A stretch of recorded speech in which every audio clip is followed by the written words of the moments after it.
பாவிகளுக்கு மட்டும்தானே அல்லாஹ் சோதனையை கொடுக்க வேண்டும், ஏன் நல்லவர்களை அல்லாஹ் சோதிக்கிறான் என்றால், ஆதம் அலைஹிஸ்ஸலாம் முதற்கொண்டு அல்லாஹ்வுடைய தூதர் முஹம்மது ரசூலுல்லாஹ் ஸல்லல்லாஹு அலைஹி வஸல்லம் வரை எல்லா நபிமார்களையும் ரசூல்மார்களையும் அல்லாஹ் சோதித்திருக்கிறான். அல்லாஹ்வுடைய தூதர் சஃபாவுடைய மலையின் மேல் ஏறி அல்லாஹ்வுடைய தூதருடைய நபித்துவத்தை தொடங்கும் போதே எதிரிகள் சொன்னார்கள், தப்பன் லக யா முஹம்மத், முஹம்மதே உங்களுடைய கரம் அழியட்டும் என்று சோதனை ஆரம்பித்தது.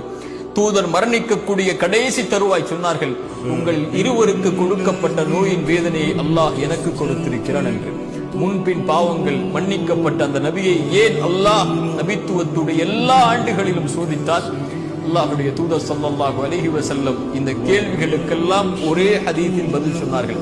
அல்லாஹ்வுடைய தூதர் ஸல்லல்லாஹு அலைஹி வஸல்லம் அவர்கள் சொன்னார்கள், இந்த பூமியிலேயே அதிகமாக சோதிக்கப்பட்டவர்கள் பாவிகள் என்று சொல்லவில்லை, நபிமார்கள் தான். அவர்களுக்கு பிறகு அவர்களை பின்தொடர்ந்தவர்கள், அவர்களுக்கு பிறகு அவர்களை பின்தொடர்ந்தவர்கள். ஏன் அல்லாஹ் சோதிக்கிறான்? ஒரு இறை நம்பிக்கை கொண்டவனுடைய மார்க்கம் தீன் எந்த அளவு இருக்கிறதோ அந்த அளவு அல்லாஹ் சோதனைகளை உறுதியாக்குவான். ஒரு இறை நம்பிக்கை கொண்டவனுடைய மார்க்கம் எவ்வளவு எளிதாக இருக்கிறதோ அவ்வளவு எளிதாக சோதனை வரும்.